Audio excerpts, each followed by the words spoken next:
Students mutual induction पर बात करते हैं, वही हमारे पास कंसेप्ट होगा इलेक्ट्रोमैग्नेटिक इंडक्शन का, जिस तरह फैराडेज लॉ में हमने पढ़ा। लेकिन यहाँ पर हम थोड़ी सी चेंजेस करेंगे। जो हमारा फिगर होगा उसमें हम परमानेंट मैग्नेट की बजाय दो कॉइल्स यूज करते हैं। एक को हम प्राइमरी कॉइल का नाम देते हैं, दूसरे को सेकेंडरी कॉइल। तो एक्चुअली जब हम प्राइमरी कॉइल में करंट की वैल्यू को चेंज करते रहते हैं तो उसकी वजह से मैग्नेटिक फ्लक्स में चेंज आता है, और जो सामने उसके दूसरे कॉइल रखा हुआ है हमने, जो किसी भी सोर्स के साथ कनेक्टेड नहीं है, उसमें ईएमएफ और करंट जो है वो इंड्यूस होते हैं। तो इस तरह के इंडक्शन को हम कहते हैं म्यूचुअल इंडक्शन। किस तरह हम इसको समझ सकते हैं? फर्स्ट ऑफ ऑल आप दो सिंपल फिगर्स कंसिडर कर लें।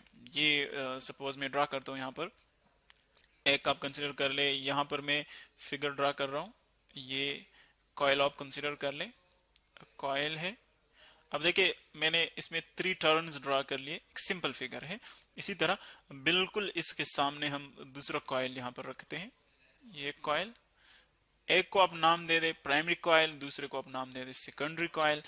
अब ये जो कॉइल्स हमने ड्रा किए हुए हैं, देखिए इसके जो अपोजिट एंड्स हैं उनके साथ हम गैल्वानोमीटर्स जो है फॉर सिंप्लिसिटी अटैच कर लेते हैं। ये है गैल्वानोमीटर्स, यहाँ पर हम अटैच करते हैं। एक सर्किट है, इस सर्किट में हम कनेक्ट कर लेते हैं गैल्वानोमीटर। ये आ जाएगा गैल्वानोमीटर, आप इसके अपोजिट एंड के साथ वहां से अटैच्ड होगा। इसी तरह ये जो फिगर है आपके पास, इसमें भी आप इसी तरह की कॉन्फ़िगरेशन ड्रा कर लें। ये आ जाएगा इसका गैल्वानोमीटर, यहाँ पर हमने कनेक्ट किया हुआ है। इसी तरह इसका जो सर्किट है वो आप कंप्लीट कर सकते हैं, यानी ये वायर यहाँ पर आ जाएगा, दूसरा जो एंड है उससे कनेक्टेड है। ये जो पॉइंट है एक्चुअली देखिए ये एक दूसरे को टच नहीं कर रहे हैं, जस्ट हमने वायर को एक दूसरे के ऊपर यहाँ पर क्रॉस बनाया हुआ है। सो देखिए फर्स्ट ऑफ ऑल एक को हम नाम देते हैं प्राइमरी कॉइल का, ये आप कंसिडर कर ले। ये है प्राइमरी कॉइल। प्राइमरी कॉइल वो होता है जिसमें हम कोई सोर्स उसके साथ कनेक्ट करते हैं, यानी उसमें हम इलेक्ट्रिक करंट जो है पहले से प्रोवाइड करते हैं, पोटेंशियल डिफरेंस प्रोवाइड करते हैं। और जो किसी सोर्स के साथ कनेक्टेड नहीं है उसको हम कहते हैं, ये है सेकेंडरी कॉइल।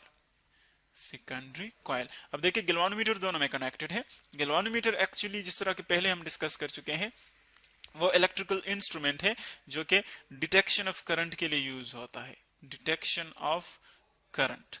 सो यानी हम जस्ट ऑब्जर्व करते हैं कि किसी जगह पर इलेक्ट्रिक करंट जो है वो फ्लो कर रहा है कि नहीं, उसकी डिटेक्शन के लिए प्रेजेंस और एब्सेंस को फाइंड आउट करने के लिए हम गैल्वानोमीटर यूज करते हैं। सो अगर मैं फॉर एग्जांपल इस प्राइमरी कॉइल में ईएमएफ प्रोवाइड कर लूं, किसी बैटरी के जरिए, किसी भी चीज के जरिए ईएमएफ में प्रोवाइड कर लूं और उसमें इलेक्ट्रिक करंट फ्लो कर लें, सो देखिए जब इलेक्ट्रिक करंट यहां से फ्लो करेगा, हम कंसिडर करते हैं कि कोई भी डायरेक्शन ले सकते हैं आप। सपोज इस डायरेक्शन में करंट फ्लो कर रहा है इलेक्ट्रिक करंट, तो जब इलेक्ट्रिक करंट फ्लो करता है किसी वायर, किसी सर्किट में, किसी कॉइल में, तो हमने देखा था कि वो क्या प्रोड्यूस करता है, मैग्नेटिक फील्ड प्रोड्यूस करता है। यहाँ पर जो मैग्नेटिक फील्ड लाइंस होंगे वो यूं, हम डायरेक्शन की बात नहीं करते, जस्ट मैग्नेटिक फील्ड लाइंस हम ड्रा करते हैं। ये मैग्नेटिक फील्ड लाइंस हैं जो कि इस कॉइल में प्रोड्यूस हो रहे हैं इलेक्ट्रिक करंट की वजह से। ये, और ये बात याद रखिए कि ये जो लाइंस हम ड्रा कर रहे हैं ये साउथ पोल से निकलते हैं, इमेनेट होते हैं उससे, और नॉर्थ से निकलते हैं और साउथ की तरफ फिर वो वापस आकर उसमें एंटर हो जाते हैं। ये मैग्नेटिक फील्ड लाइंस है। ये अब कोई भी इसको आप नॉर्थ या साउथ कोई भी कंसिडर कर सकते हैं, क्योंकि हम अभी डायरेक्शन की बात नहीं कर रहे हैं, हमने डायरेक्शन स्पेसिफाई नहीं किया हुआ है। ये लाइंस यहाँ से निकल रहे हैं।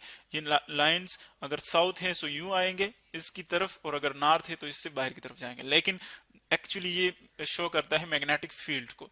जो मैग्नेटिक फील्ड है देखें यहाँ पर जो प्रोड्यूस हो रहा है मैग्नेटिक फील्ड बी, जो प्रोड्यूस हो रहा है एक्चुअली वो पास हो रहा है सेकेंडरी कॉइल से, क्योंकि बिल्कुल सामने हमने सेकेंडरी कॉइल रखा हुआ है। अगर आप इलेक्ट्रिक करंट को कांस्टेंट रखें, इलेक्ट्रिक करंट को आप कांस्टेंट रखें, वहां पर जो मैग्नेटिक फ्लक्स होगा, यानी जितने लाइंस पास हो रहे हैं सेकेंडरी कॉइल से, उसको हम मैग्नेटिक फ्लक्स कहेंगे। ये अगर आप करंट कांस्टेंट रखें, ये जो मैग्नेटिक फील्ड प्रोड्यूस होगा ये भी कांस्टेंट होगा, और अगर मैग्नेटिक फील्ड कांस्टेंट है तो इसका मतलब ये है कि इस कॉइल से जो मैग्नेटिक फील्ड की लाइंस पास हो रहे हैं इस कॉइल से, वो चेंज नहीं होंगे। और जब चेंज नहीं होंगे तो इसका मतलब ये है कि जब मैग्नेटिक फील्ड फ्लक्स चेंज नहीं होता, तो हमने फेराडे लॉ में देखा था कि कोई सेकेंडरी कॉइल में कोई इंड्यूस्ड करंट नहीं होगा। इंड्यूस्ड करंट क्या होगा? इंड्यूस्ड करंट आई इंड्यूस्ड वो जीरो होगा। जब तक ये करंट कांस्टेंट रहेगा, मैग्नेटिक फ्लक्स कांस्टेंट रहेगा।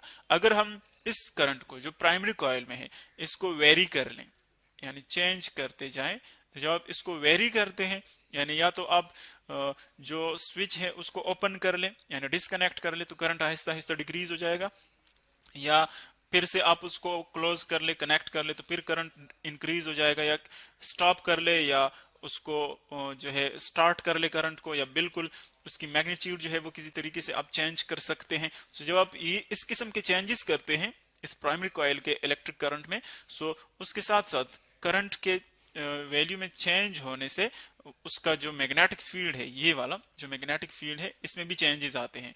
कभी इंक्रीज होता है, करंट इंक्रीज कर ले तो ये भी इंक्रीज होता है, करंट डिक्रीज कर ले तो वो भी डिक्रीज होता है। सो जब ये चेंज होता है तो फिर आप देखेंगे कि ये जो गैल्वानोमीटर है इसमें डिफ्लेक्शन शो होगा। जब करंट कांस्टेंट हो, मैग्नेटिक फील्ड कांस्टेंट हो, कोई डिफ्लेक्शन नहीं होगी। जब आप इसको चेंज कर ले यहाँ पर डिफ्लेक्शन शो होगा। तो इसका मतलब है कि यहाँ पर इस सेकेंडरी कॉइल में भी हमने क्या इंड्यूस किया? ईएमएफ, और इसको हम ईएमएफ एस से रिप्रेजेंट करेंगे, EMF induced in secondary coil.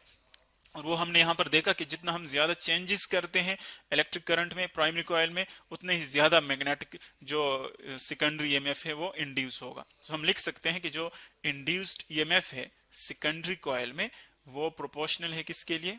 Proportional है change in electric current in primary coil. Electric current in primary coil with respect to time, यानी टाइम के साथ साथ प्राइमरी कॉइल के इलेक्ट्रिक करंट में जितने ज्यादा चेंजेस आएंगे उतना ज्यादा उसमें सेकेंडरी में ईएमएफ इंड्यूस होगा। और जो नेगेटिव साइन है वो हम पहले डिस्कस कर चुके हैं कि एक्चुअली ये लेंज़ लॉ की वजह से है। जो यहाँ पर फिर मैग्नेटिक फील्ड प्रोड्यूस होगा वो इस चेंज को अपोज करेगा। सो अब इस इक्वेशन को अगर हम मोर सिंप्लीफाई कर ले तो यह आ जाएगा ईएमएफ इन सेकेंडरी कॉइल। आप इस प्रोपोर्शनैलिटी को अगर आप रिमूव करते हैं सो इक्वालिटी और एक हमारे पास कांस्टेंट आता है। यहाँ पर जो कांस्टेंट है यूज होता है उसको हम कहते हैं एम, नेगेटिव साइन अपनी जगह पर। ये एक्चुअली हमारे पास है म्यूचुअल इंडक्टेंस, और बाकी जो वैल्यूज हैं delta I divided by delta T, ये आ जाएगा।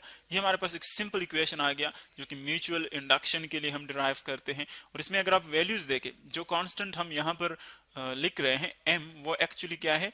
Mutual inductance. एम जो है, M is actually constant of proportionality है, जिसको हम कहते हैं म्यूचुअल इंडक्टेंस। अब इसको किस तरह हम डिफाइन कर सकते हैं? देखिए, म्यूचुअल इंडक्टेंस को डिफाइन करने के लिए आप इसी इक्वेशन को यूज कर ले और इसकी एक सिंपल वैल्यू निकालें। यानी अगर हम m को सब्जेक्ट बनाए और बाकी चीजों को यहां से इस पे डिवाइड कर ले, del I by del T पे डिवाइड कर ले, सो यू बन जाएगा minus EMF in secondary coil divided by delta I divided by delta T, ये आ जाएगा। अब देखिए ये हमारे पास आ गया जो म्यूचुअल इंडक्टेंस है उसकी वैल्यू आ गई। तो इसका मतलब है कि अगर हम ईएमएफ और इन सब की यूनिट वैल्यूज यूज कर लें, सो ईएमएफ की हमारे पास वैल्यू क्या है? पोटेंशियल डिफरेंस, इनकी सेम ही वैल्यू है वोल्ट। नेगेटिव साइन को निगलेक्ट कर ले यूनिट डेरिवेशन के लिए, और डिवाइडेड बाय इलेक्ट्रिक करंट की वैल्यू है एम्पेयर्स डिवाइडेड बाय जो टाइम की यूनिट है वो है सेकंड। सो इसका मतलब है कि अगर हमारे पास चेंजेस, जो इलेक्ट्रिक करंट में चेंजेस है वो 1 एम्पेयर पर 1 सेकंड, इतनी चेंजेस आ रही है उसमें, और सेकेंडरी कॉइल में 1 वोल्ट ईएमएफ इंड्यूस हो रहा है। सो जो म्यूचुअल इंडक्टेंस होगा हमारे पास वो होगा 1 हेनरी इसकी यूनिट है, जो इसकी स्पेसिफिक यूनिट है वो हेनरी है, और इसका जो हमारे पास सिंबल है वो है कैपिटल एच। सो 1 वोल्ट अगर प्रोड्यूस हो रहा है ईएमएफ और आप चेंजेस कर रहे हैं 1 ampere per 1 second, so mutual inductance होगा 1 हेनरी। तो ये हमारे पास है एक्चुअली कि एक कॉइल में इलेक्ट्रिक करंट चेंज करने से जो हम सेकेंडरी कॉइल में ईएमएफ इंड्यूस कर रहे हैं, that is called mutual induction. इसको हम कहते हैं म्यूचुअल इंडक्शन। और जो कांस्टेंट यहाँ पर हमने डिराइव किया, जो हमने डिफाइन किया, इसको हम कहते हैं म्यूचुअल इंडक्टेंस।